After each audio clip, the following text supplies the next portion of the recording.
Hello WhatsApp guys, আপনারা কেমন আছেন? আশা করি আপনারা অনেক ভালো আছেন। তো আমিও ভালো আছি। তোমার কালকের আমি আমার একটা মেশিন দোকানে দিয়ে এসেছিলাম। তো আজ গিয়ে সেটাকেই আনতে যাবো। তো গাইস যাওয়া যায়।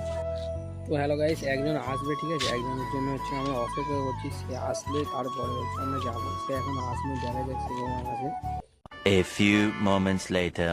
তো হ্যালো গাইস, তোমরা দেখতেই পাচ্ছ আমি তো মেশিন সারিয়ে নিয়ে চলে এসেছি। তো মেশিন সারানোর ভিডিওটা হয়তো তোমাদের দেখাতে পারিনি, তার জন্যে সরি সবাইকে। তো মেশিন সারিয়ে নিয়ে চলে এসেছি, দেখতে পাচ্ছ। তো একটা কাঁচি কিনে এনেছি, তো দেখতেই পাচ্ছ, ঠিক আছে। আবার এটা হচ্ছে মেশিনের বোর্ড। তোমার দূর থেকে দেখাচ্ছি, দেখো এটা হচ্ছে মেশিনের বোর্ড। তো হ্যালো গাইস, এই ছিল আজকে ছোটো একটা ব্লগ ভিডিও দেখতে ভালো লাগে। লাইক কমেন্ট শেয়ার সাবস্ক্রাইব করে দেখা হচ্ছে এরকম কোনো ভালো ব্লগ ভিডিও।